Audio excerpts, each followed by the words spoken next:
maanta waa maalintii ay u dabaaldegayeen soo dhadhow Volunteer Day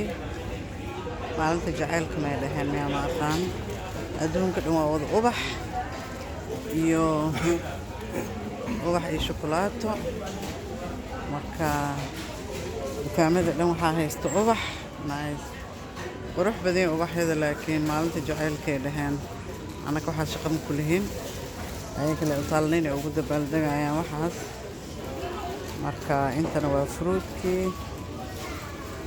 iyo vegetablekii marka cambayaasha waa lasoo raqiisiyay asaga xataa xoogaa way soo raqiisiyeen cambaha karaale ahaada cambahana wax ka rabaa qaar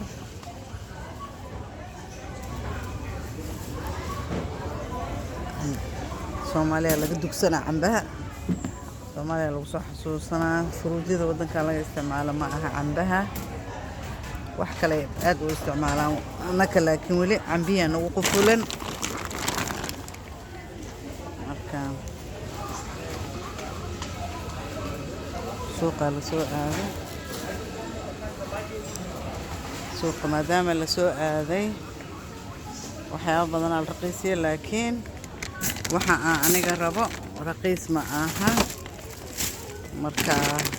waa ku qasbanahay inaan qaato wixii price-ku u yahay laakiin marmar way jirtaa karootka qaybtaas kore karootada waa organic saa u taqaaniin organic qofka awoodo waa £1 iyo £1.10 laakiin midda kale waa ka raqiisantahay 57 waaye laakiin aniga midda organiga iyo midda kale waa isku darsadaa maxaa la dhahaa labadaba waa isticmaalnaa midda organiga aan salaatada ku darsanaa midda kalena lasaanyada iyo cuntada kale iyo wixii kaloo isticmaalaynaa ku darsanaa waxaa kaloo inta yaalo wax kasta broccoli maxaa la dhahaa cabbage flower wax kasta oo cagaar ah oo qofka bini'aadanka isticmaalo marka waxaan ka qaataa broccoliga marka vegetableka anaga aad ma u jeclin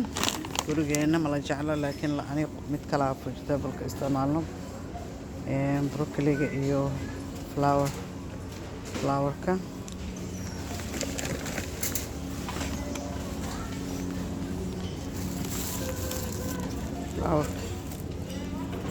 flowerka asagana waxa greenka ma soo galaayo laakiin waa iska isticmaalaa